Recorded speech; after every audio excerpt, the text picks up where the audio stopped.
So let's just recap a little bit on this process without space, and then I'll show you the process with space. So the idea of the Lambda-Fleming-Viot process, so the rows is a limit of an individual-based model, and the idea is that we've got some space of genetic types, and the process tells us, it gives us a probability distribution on that space of genetic types at each time t.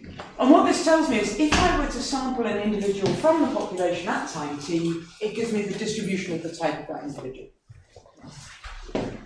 And the dynamics were that this would be driven by a Poisson point process of events. So basically, events fall at a kind of constant rate in time, but they have a random impact determined by this f. So u is an impact, which is a number between 0 and 1. And that number tells me the proportion of the population that we replaced during the reproduction event. So we kill a proportion u of individuals that are present and replace them with offspring all of the time of an individual chosen at random from the population immediately before the event. That was this k here. And so what happens during an event is that the probability measure gets updated from rho of t minus. We kill a proportion u, so we've got 1 minus u of our original measure left, and we add a point mass on this specific type of the parent with mass u, and that gives us the probability measure after the event.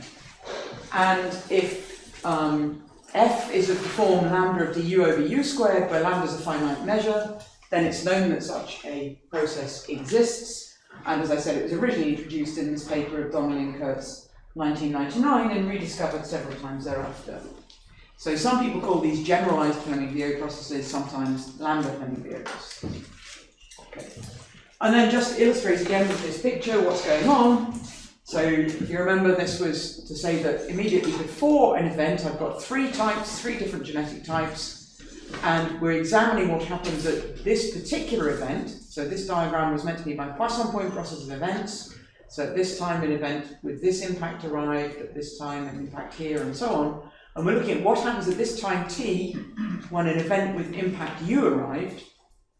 And what we do is we sample a point uniformly from the population beforehand, so just throw a point down uniformly on 0, 1.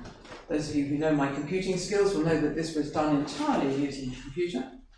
And this random point here happened to fall in the cyan region.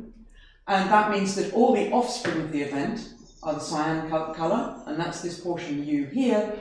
And then the individuals that survived the event are in the same proportions as the individuals that we had before this event happened. Okay. So this is what the population looks like immediately after the event. And we also had a look at what the genealogy would look like then of a sample of size, in this picture, 5 from the population. And so what's the chance that a particular collection of lineages will coalesce during the event? Well, our lineages are thrown down as uniforms over here, they're just random samples, and any that fall among the offspring of the event necessarily have a common parent, this guy. Right? And in this case we had 3 such lineages, and the probability of seeing an event when we've got 5 lineages in which exactly these 3 coalesce is the probability they all fall in this portion u of offspring, so that's u cubed, times the probability that the other individuals don't, which is 1 minus u squared. And that gave us what we called lambda coalescence. So when if I'd had instead of 5 ancestral lineages, I'd had n ancestral lineages, the probability of a particular subset j of those lineages coalescing as I trace back during the event would be the probability that exactly those j lineages fall among the offspring, so that's u to the j, and then the other n minus j are not offspring of the event, so they fall in the remaining 1 minus u of the population, and that gives me this 1 minus u to the n minus j. And events of impact u are falling at rate f of du, so lambda du over u squared, and this gives us an overall rate of events in which exactly those j ancestral lineages merge. Okay. So we've got a nice forwards in time model, and corresponding to that, a backwards in time model. And we just checked earlier that the Kingman coalescent was a special case when lambda is a point mass on 0. And the special case I mentioned earlier, the Bolthausen-Schnittmann coalescent, corresponds to lambda being a uniform. Okay. So the idea of the model that we're going to look at for the rest of this lecture is to transform that Lambda-Fleming-Viot model into space. And the reason I showed you the individual-based model this morning is because actually one can show that if one allows the intensity lambda of points in that Poisson process that we started with to tend to infinity, then in fact it converges to the model I'm writing down here. I'm not going to prove that, but it's true. And moreover, the genealogies converge. The relatedness between the individuals in the individual-based model genuinely converge to the ancestries that I'm going to show you for this one. So how does this work? So this is just extending things to space.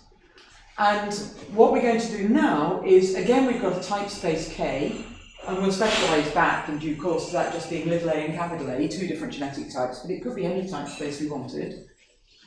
And at each point in space and at each time, my process is going to define a probability measure, which I've denoted by rho, on the type space, which tells me, were I to sample an individual from the point x at time t, this is the distribution of the types there. So this tells me the probability that it has a particular type.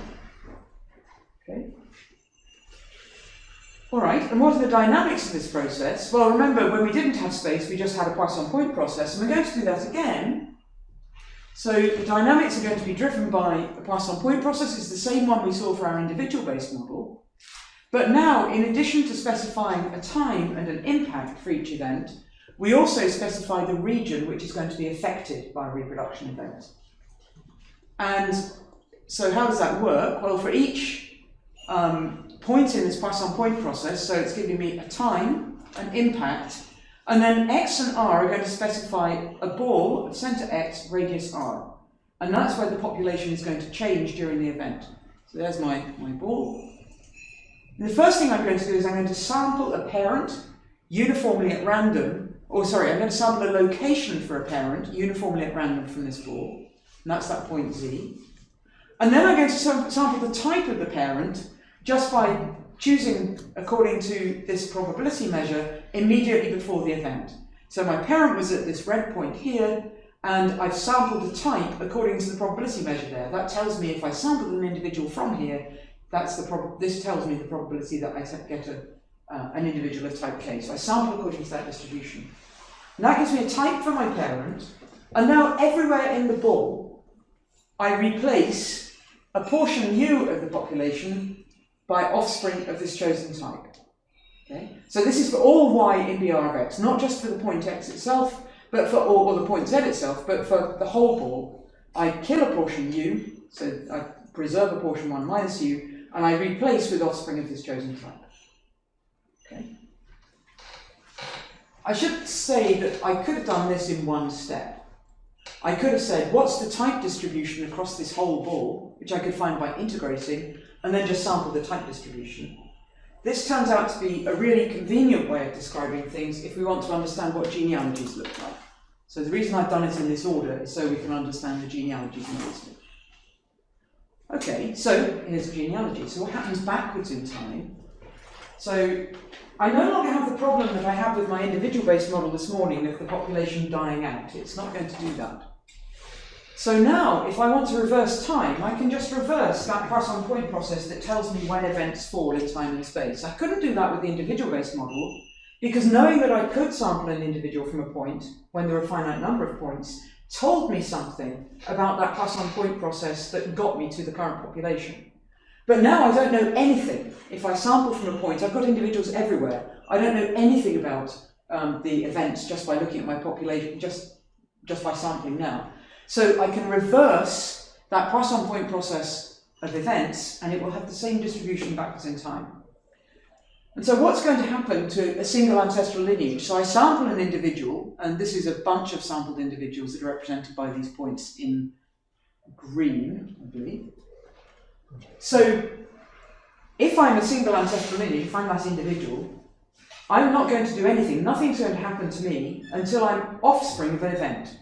So the first thing that's got to happen is an event has got to cover me. So I've got to be in the region affected by one of those events. And the second thing that's got to happen is I've got to be in the portion of the population in that region that's an offspring. Okay? Well, and that's this U. If I am in that portion that are offspring, then I'm going to jump to the location of the parent, because that parent is the ancestor of the lineage that I'm following. And then I wait until the next event covers me, and with probability U, I'll make a jump again, and so on. Okay? Now, if there are multiple lineages covered by an event, then each of them is going to be flipping a coin that comes up heads with probability U, where U is the impact of the event. And if maybe these three guys all came up heads, so they're all in the portion of the population that are offspring of the event, then they coalesce into a single ancestor at the location of the parent. So I can, as in the Lambda-Fleming-Viot process that we wrote down before, I can have multiple mergers, but remember that the location of the parent can also change.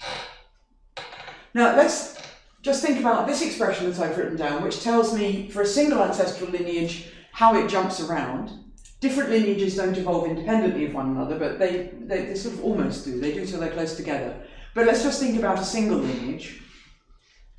Okay, so this is a slightly daunting looking formula, but it's telling me at what rate does a lineage that is currently at the origin jump to a point X. Okay. Well, the first thing that happens is that it's got to be in an event that covers both the origin and X, because my lineage is sitting at the origin and X is the location of the parent, and when my lineage is affected, it can only jump to X if it's also covered by the same board as X.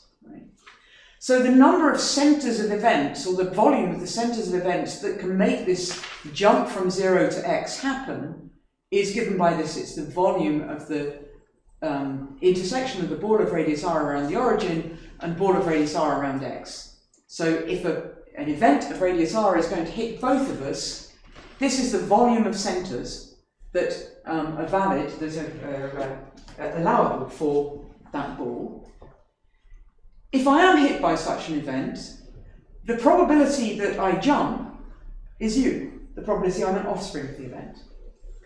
And what's the probability I jump precisely to the point X? Well, remember we chose the location of the parent uniformly in the ball. So it's 1 over pi r squared dx. And how often do I see these events? Well, now I'm just integrating over the rate. This was the rate at which I see events of impact U, radius r, centered on 0 now, and uniformly in time. So this was the rate. And this mod x over 2 to infinity is just because LR of x is 0 unless r is at least mod x over 2. Okay. So that's just taking you through. It doesn't really matter, but what's really happening is that a single lineage is moving around according to a spatially homogeneous random walk. And if the radius, if the possible radii of events is kept bounded, which is what we'll do for the rest of this talk, then that walk has got finite variance of steps. And you can reasonably expect that if I look at it from far enough away, over long enough timescales, it's going to look a lot like a Brownian motion. So that's why we need that. Okay, so lineages can coalesce when hit by the same event.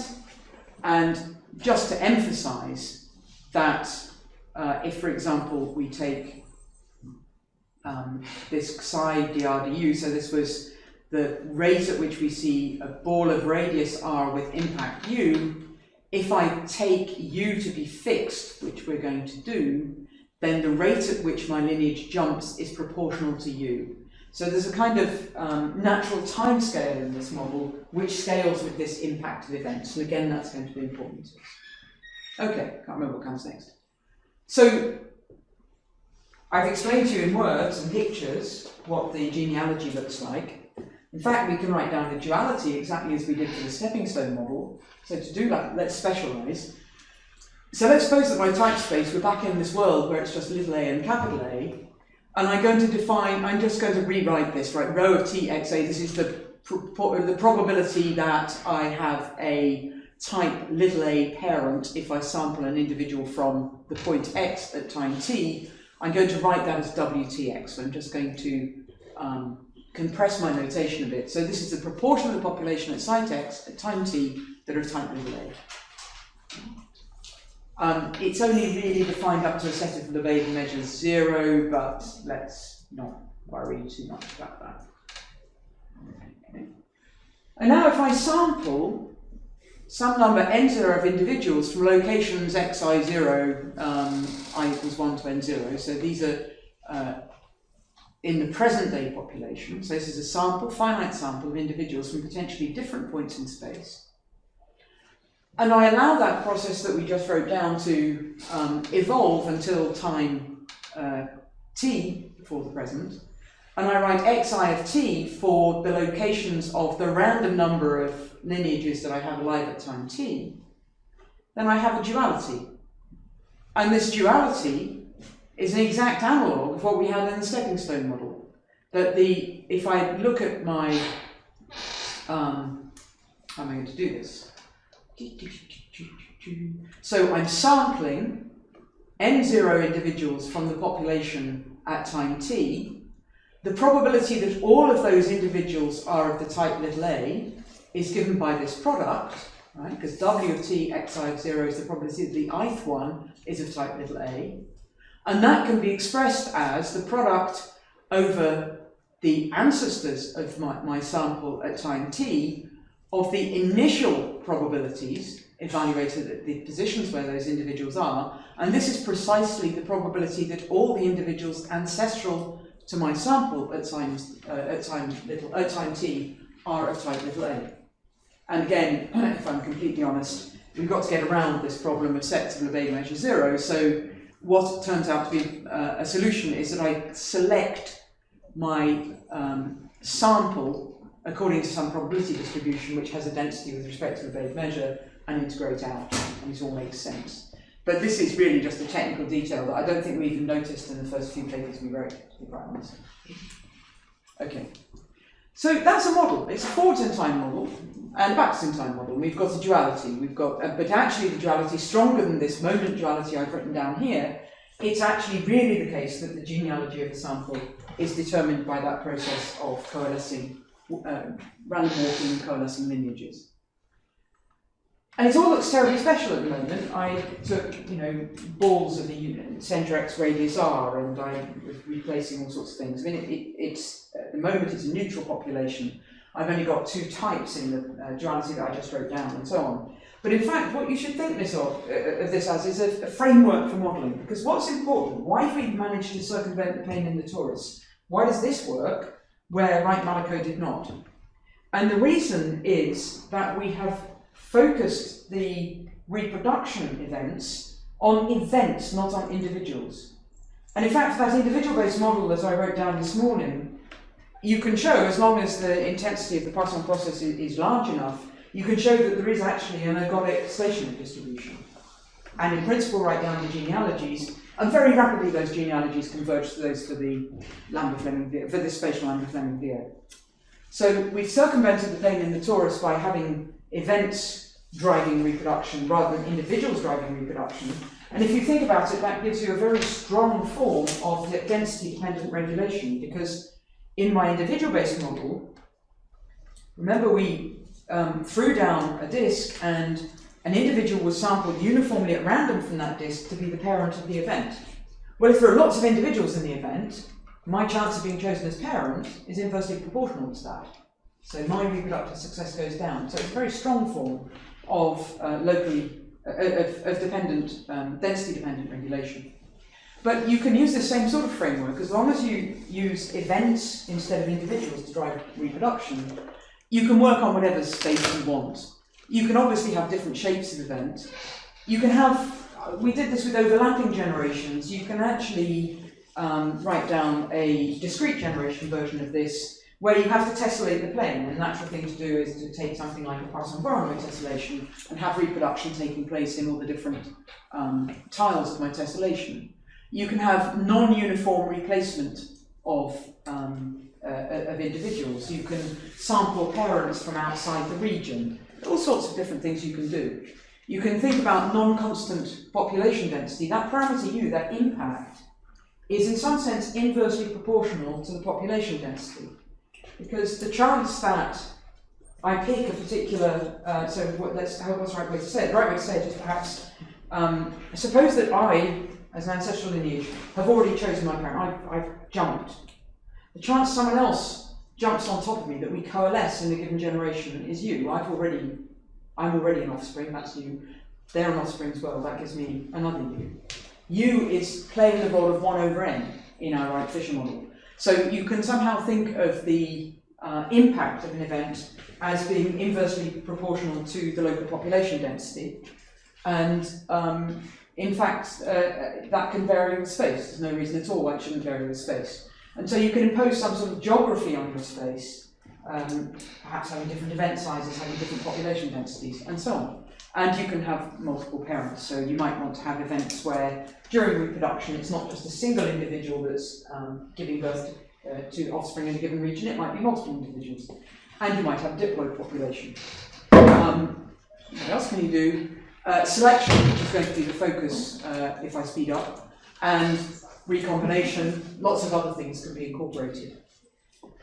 And it looks like a very special model, but robust results come out of it if we take scaling limits. And if we can see that the scaling limits are actually also the sort of scaling limits you expect from lots of other different structures, then you can expect that the local details that we put in are not important. So what we do is that we caricature the kind of features like this that we might be trying to capture, and I can tell you throwing down disks is perfectly adequate for most purposes, and then we look at large spatial and temporal scales, which is, after all, remember from the very first lecture, evolution, genetic evolution happens over very long time scales. Okay. And just to indicate that this model does one of the things we want, one thing you can do is that you can think of reproduction events as being small-scale events, so choose small balls when you want a reproduction event, and then occasionally have a large-scale extinction recolonization event. And recolonization typically happens extremely rapidly, at least on the timescale of evolution, and so it's not much of a loss if we assume it happens instantly. And so we can use this model to capture that effect that we talked about this morning of large-scale extinction recolonization. And remember I said that allele frequencies, often in real data, decay with one rate, so sort of intermediate scales, and then a slower rate later. Well, this is the logarithm of the probability of identity for a spatial Lambda-Fleming-Viot model in 3 different scenarios. In this scenario, we only threw down small events. So remember we said you get approximately exponential decay in the Wright-Malecot formula, so this is a straight line, as you'd expect. With large events, we get a different slope, and if we throw down a mixture of the two, we can reproduce the sort of patterns that we see in data, and which, had the file not crashed my computer, I would have allowed you to see. So this is capturing the sort of effect that we were trying to capture in the first place. Okay, but what we're going to talk about for the rest of this talk is selection. We're going to use this model to explore a little bit about the interactions of selection with spatial structure. And so let me just remind you how we did the Wright-Fisher model with selection. So in the Wright-Fisher model, we said we've got 2 types, little a and capital A, and we just made the relative thicknesses 1 minus s to 1. And during reproduction, each individual produces a very large number of juveniles from which the next generation is sampled. And I've written this time the proportion of the fitter alleles. So if the proportion of capital A alleles in the parental population is Q, then the proportion in the pool of juveniles is roughly Q plus S times Q1 minus Q. Right, Q's 1 minus P, and you may remember we had P minus SP1 minus B. I've just taken 1 minus. And the population size here, remember, is fixed. Now, roughly speaking, one of these fitter individuals, how many offspring are they going to have? Well, Q squared doesn't really matter if Q is rare. So suppose Q is close to 0. If Q is close to 0, then roughly speaking, in this pool of juveniles, this is Q times 1 plus S, right? So my sampling from that pool is sampling a capital A with probability 1 plus S. And let's use that to think about what's the probability that if in an otherwise homogeneous population an advantageous allele arises.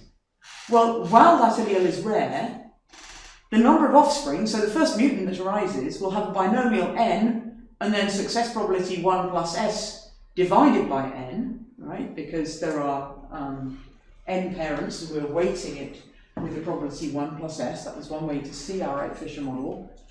And that's really a Poisson 1 plus s number of offspring.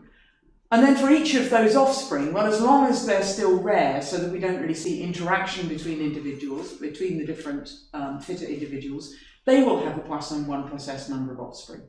So for as long as my new mutant is rare, it'll grow like a branching process, like a supercritical branching process. And so what's the probability you establish? Well, it's 1 minus the probability you go extinct. And what's the probability you go extinct? Well, you go extinct if none of your descendants are successful. And so that means that I look for a fixed point of my probability generating function. So the probability I go extinct is the expectation of x to the n, where n is the number of my offspring, and this is the, you'll recognize the probability generating function for a Poisson with parameter 1 plus s evaluated on the point x. So that's the extinction probability. The survival probability is 1 minus that, so you just substitute in, and expanding and holding your breath a bit, you see that this is given by this expression, and then rearranging and ignoring terms of order y cubed, you find that the survival probability is approximately twice s. Okay? So all I've done is I've supposed survival probability is small, which it will be, and most individuals die, and because we've already got a very slightly supercritical process, and I've expanded to find that the survival probability is about twice s. And this is a calculation that goes back, as much of population genetics does, to Fisher. Okay. Okay, so that was without space. Well, what about with space? Does space matter? Mariana in 1970s said, well, no. If you subdivide your population into demes, large constant size, and make the contribution of each deme to the next generation proportional to the size, then it turns out that the fixation probability is independent of population subdivision.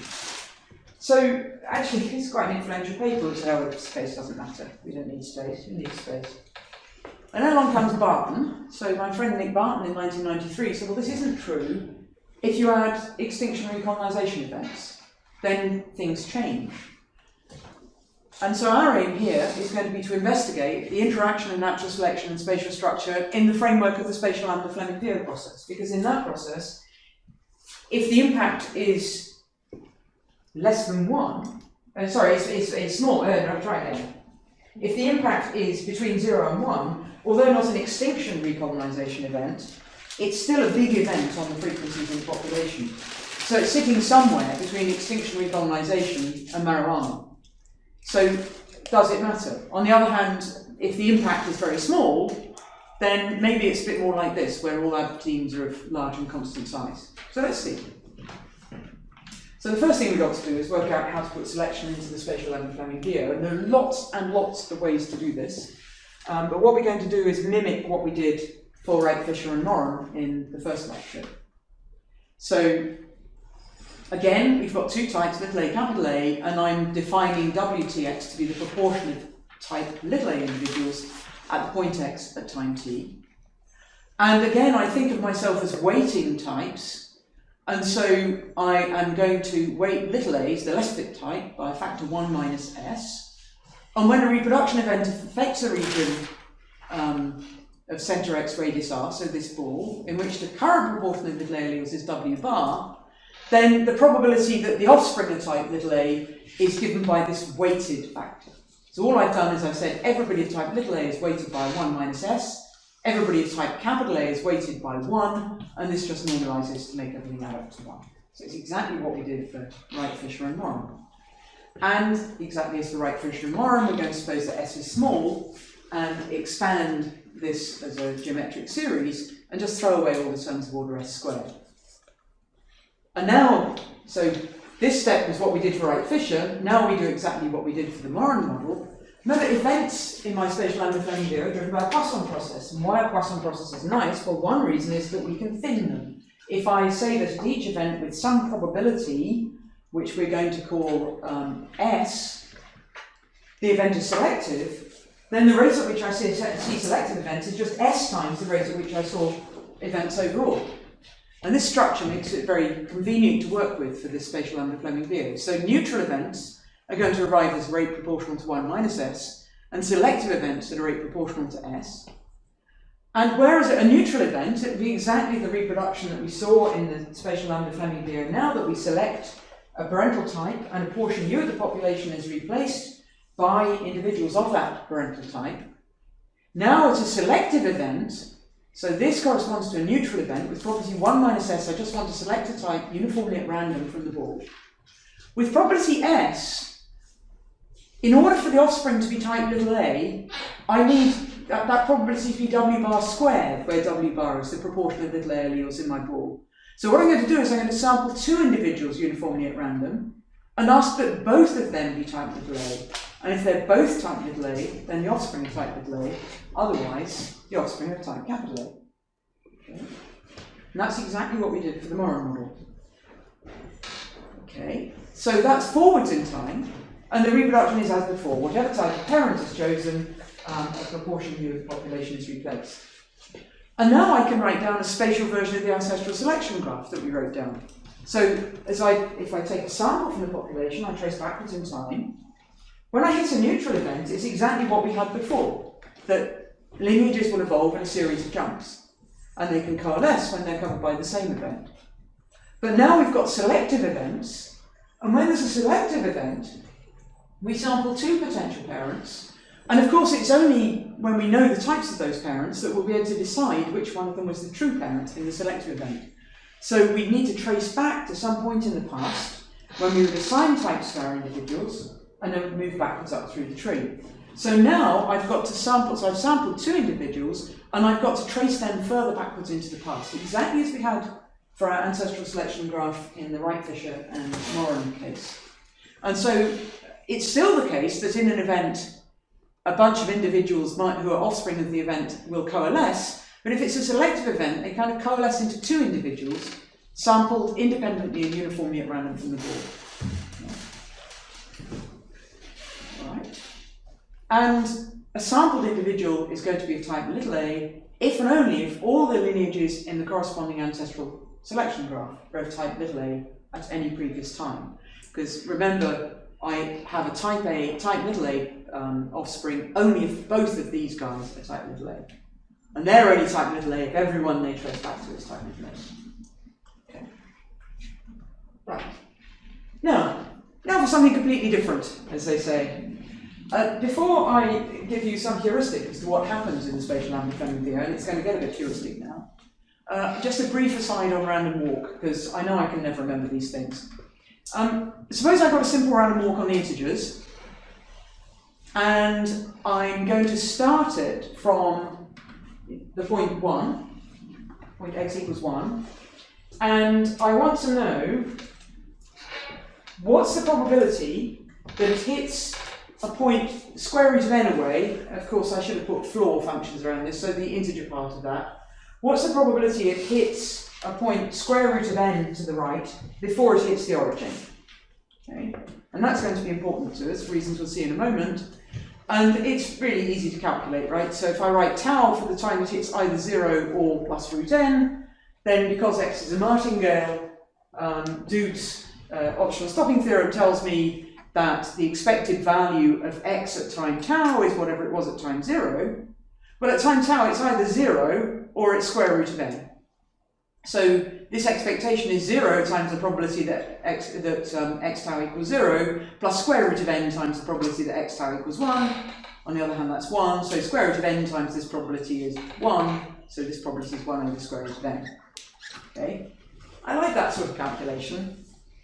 Somehow one really, they've all been done, those ones. So what this tells me is the number of excursions away from 0 in a one-dimensional random walk before I reach square root of n is geometric with mean square root of n. So whenever I get back to 0, I'm going to start this process again by jumping to 1. Okay, I might have jumped to -1, so I might go to minus root n. So imagine the symmetric argument. Okay. The corresponding result in 2 dimensions is that the number of excursions away from 0, so I sort of plonk myself at a point one of the nearest neighbours of 0 and say how long until I get either to a distance of the order of square root of n away, or I hit 0 again. The probability I get to a distance of square root of n away before I hit 0, or the number of excursions I need to make before I see one that hits square root of n before it hits 0, is on the order of log n. And we're going to be using that. So now you're going to have to trust me, but that's true for other random walks too. I'm sure you believe that if I take a random walk on the, on a continuous space with bounded sample size, the same sort of asymptotics be true. I'm a trustworthy person. Okay, so now we've already said that we probably want to look at things over large spatial and temporal scales because we want to lose the fine details of this faintly ludicrous model as I've written down. But it's also a good idea if you can recover the classical models of population genetics. In my experience, those models have their failings, but they also have many merits, and you really would like to be able to recover them as special cases. So can we recover as a special case bound model, the Fisher-KPP equation, which is the classic model through which a favoured allele is, the spread of a favoured allele is modelled. And in one dimension, one can write down the stochastic partial differential equation in which we've got this stochastic component. In dimensions bigger than 1, so this is in a separate colour because in dimensions bigger than 1, we can only hope really as a scaling limit to recover this Fisher-KPP equation, because an equation of this form is not well posed. Okay. So the question we're asking is, over sufficiently large spatial and temporal scales, does the spatial Lambda-Fleming-Viot process of selection look like a solution to the stochastic Fisher-KPP equation?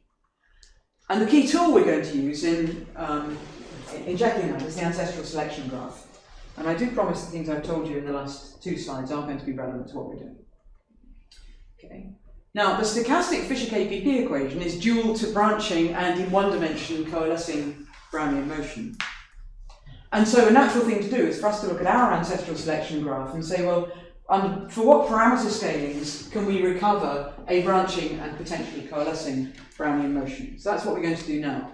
Now, this one's horrible. You know, if you don't get scaling limits 1, bear with me and go for scaling limits 2. Because the scaling limits 2 is a different paper rather than a follow-on from this one. So look, what we're going to do is we're going to look at what happens when we have a high neighbourhood size. So that's corresponding very much to what Marano was doing. It's having a very dense population, which means we're going to take our impact to 0. And I've put small events, by which actually I mean I'm probably just going to always take the balls that I throw down for reproduction events.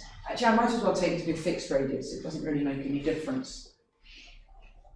So I'm going to choose these. We'll work out what parameters we need to feed in. But let's just set the impact parameter to be something divided by a power of n. And this n is going to go to infinity. Our selection parameter, so the frequency of selective events, or the proportion of events that are selective, s divided by some other power of n. And we're going to look at large temporal scales, n times t, and spatial scales, and we'll choose these spatial scales in order to try to get a Fisher-KPP equation in the limit. And remember that I said ancestral lineages jump at a rate proportional to u, and so it is not going to be the case that we want to take a square root of n here if u is tending to 0. That's not the diffusive scaling. So that's a slightly confusing thing about this scaling, is that because my impact is going to 0, most of the events that hit my lineage won't result in it moving. So the rate at which my lineage actually moves is proportional to n times un, which is whatever it is, n to the 1 minus gamma. And so the diffusive scaling corresponds to taking twice beta is 1 minus gamma. So I'm applying a diffusive scaling to my ancestral lineages. Okay, so that explains a relationship between beta and gamma, that the rate at which my ancestral lineage is actually going to jump is the rate at which events hit it, n, times the probability it jumps in such event, u over n to the gamma, so that's an n to the 1 minus gamma, and the diffusive scaling, I want, therefore, the relationship between beta and 1 minus gamma should be that twice beta is 1 minus gamma. Okay, so it's like having an n to the 1 minus gamma here. Right, so that's one of the relationships. Now, if we want a branching event to occur, what's going to happen? If we have a branching event of two lineages, they're going to fall at a separation of order 1 over n to the beta, because that's how big we've scaled space, and we chose event size to be fixed. So when I scale space in that way, an event now is of width 1 over n to the beta. Now the probability that two lineages born at such an event separate to order 1 before they come back together, well, we just calculated that. So it's 1 over n to the beta. So remember, if this is n to the beta by diffusive scaling, we've got a 2 beta. So n to the beta is playing the role of the square root of n in the calculation we just did for one-dimensional random walk. So that probability is going to be on the order of 1 over n to the beta n equals 1. Order of 1 over the logarithm of n to the beta, which is log n really, right, n equals 2. And order 1 n bigger or equal to 3, because these lineages are just following random walks, and in dimension bigger or equal to 3, as long as they manage to get far enough apart from each other that they're not hit by the same event too often, then transients by random walk in 3 dimensions and higher will mean that they escape from one another completely. Okay? So that's branching. That tells us something about the probability that we actually see branches, that they separate far enough that we actually see them. And now what about coalescence? Well, if two lineages are hit by the same event, if one of them jumps, then the probability that they coalesce is precisely the probability that the other one jumps. So the probability exactly one of the two jump is on the order of u, but the probability that both of them jump is on the order of u squared. So the probability they both jump, given that one of them jumps, the probability they coalesce is on the order of 1 over n to the gamma. And what we want to understand is what's the probability that we see a long excursion before we see coalescence? Well, in dimensions bigger or equal to 2, we're definitely going to see a long excursion before we see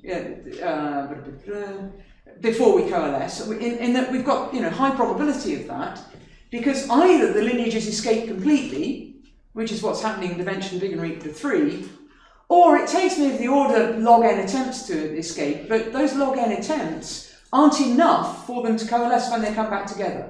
Because the number of times they have to come back together before they actually coalesce is log n over n to the gamma. Right? Sorry, the other way up. N to the gamma over log n, which is huge. So the probability that we see a long excursion, that my lineages really separate from each other, is on the order of 1. Now in one dimension, we can do better than that. The number of attempts to reach separation of order of 1 can be made to be on the same scale as the number of attempts to coalesce.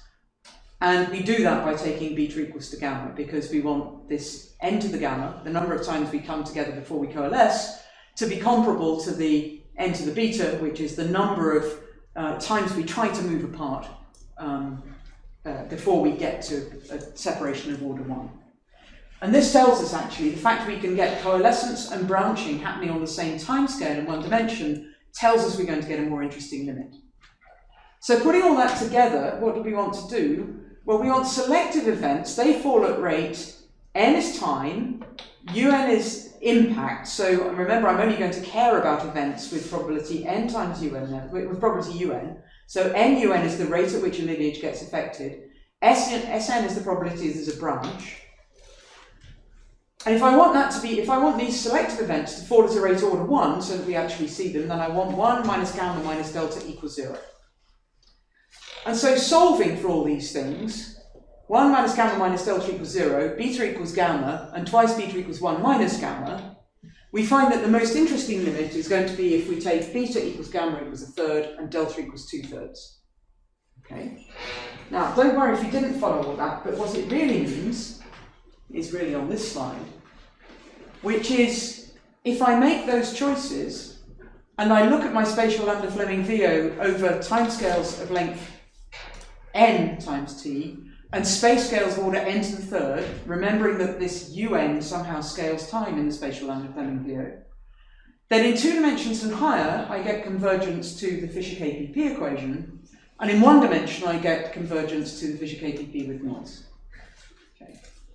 And here we're letting un go to 0, and that corresponds to high neighbourhood size.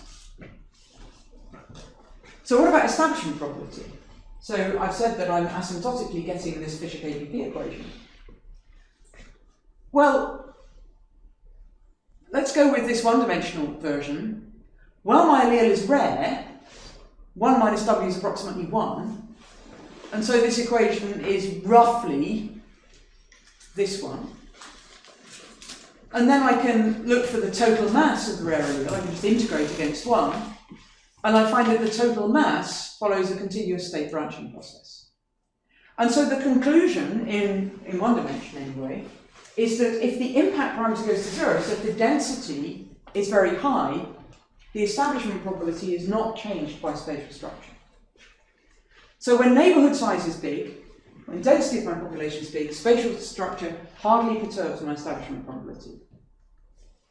But in a spatial continuum, neighbourhood size typically is not very big, because it's a measure of the individuals living around me. It's not the total population, it's how many individuals live within such a range that one of them might be my parent. So now let's have a look at small neighbourhood size. And the first question you might ask is, why rescale with small neighbourhood size? You haven't got a parameter like the population size going to infinity. Well, it comes back to what we've said several times, which is the neutral mutation rate sets the timescale over which we can actually detect anything and actually infer anything from data. Mutation rates are low. And so what we actually want to do is look at the evolution over the timescales of the mutation rate, which means timescales of the order of 1 over mu generations. And what we're going to ask is, when will we see a signature of a favourable allele in data? Okay? So scaling limits 2, what happens for small neighbourhood size. So I'm going to fix the impact parameter now. And I'm going to, because I'm not very good with inverse powers, I'm going to set n is 1 over mu. And now remember that the scale at which my ancestral lineage moves is n times u, but u is fixed in 0, 1. So I can take a diffusive rescaling here. Okay? This is what we recognise as diffusive rescaling. And we've got the same heuristics that we had before. So in a branching event, my ancestral selection graph, 2 lineages born as a separation of order 1 over root n now, because that's how we scale space. And the probability they separate to order 1 before they coalesce, well, these are the numbers that we wrote down before. Now, if I'm going to see selection, if I'm going to see the effect of a selectively advantageous mutation arising somewhere in the history of my population, it must be the case that somewhere in my ancestral selection graph, I see a branch, so the 2 lineages moving apart from one another, and there being a mutation on one of those branches before they coalesce. Otherwise, I just won't see the effect of selection in the data. So I need that my ancestral lineages coalesce to separate to a significant distance before coming back together and coalescing, just so that I will actually be able to detect mutation. So we're not asking, detect selection. We're not asking whether there was any selection, we're asking, can we see it in our data? Okay. So selection is only going to be visible if at least one pair separate by time 1.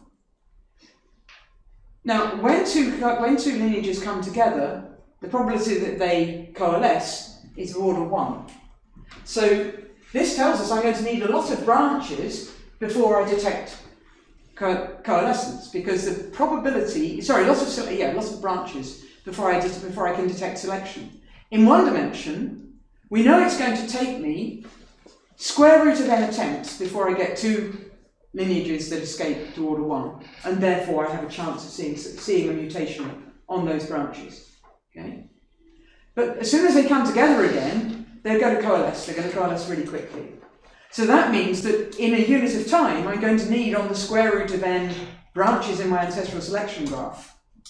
And most of them are going to be annulled immediately by this coalescence. But then order 1 of them can escape, and we'll see it in our data. In 2 dimensions, I'm going to need on the order of log n branches in unit time, before 2 of them have a chance to escape to a good distance, and me be able to see a mutation occurring before they potentially come back and coalesce. And in 3 dimensions, we're okay, just branch at rate 1, because with positive probability, my lineages will escape from one another. And so translating that, it turns out it's a bit hard to work with, but in one dimension, it turns out there are real technical challenges, of course, because in the interesting dimensions, which is 1 and in particular 2 dimensions, we're letting, in order to see something interesting, we're going to let the time change times the rate of selection, so the number of branches per unit time, go to infinity. So in one dimension, it goes to infinity like the square root of n. It turns out you can do that, and there is a limit to the ancestral selection graph, and it's embedded in something called the Brownian net. We actually have to take a very special case of impact for that to be true. That's not the most interesting case. The most interesting case is undoubtedly 2 dimensions, where what we see is that we have to have significantly stronger selection by an order of log n, so that's log 1 over the neutral mutation rate, before we can expect to detect selection, compared to what we have either in 3 dimensions and higher, or indeed in a population which isn't structured, or in that high density limit that we saw before. So this says that actually space really matters. And even in 2 dimensions, there's quite some technicalities, because this makes the overall branching rate proportional to log n, which is going to infinity, but the ancestral selection graph, the limiting ancestral selection graph, turns out to look like a branching Brownian motion. So it's interesting because space really matters, and it really matters when you've got finite neighbourhood size, and you expect finite neighbourhood size in a spatially structured population. Okay. So what does this model look like? This is a snapshot of the simulation. I didn't put the video on the memory stick, or I'll be able to show you a video of what happens when a favoured allele, a capital A allele, arrives in an otherwise selectively neutral population. So this is again, it's a snapshot of a simulation done by Jerome Kelleher many years ago. The area down here is working on the torus. This area is individuals of the less fit type, the type that are already in the population. A mutant arrived in the centre of this region, and it began to spread. And what you can see is that in this example, we've got a fixed impact parameter and fixed radius of the events, but it's quite a small radius, so we get quite a detailed picture.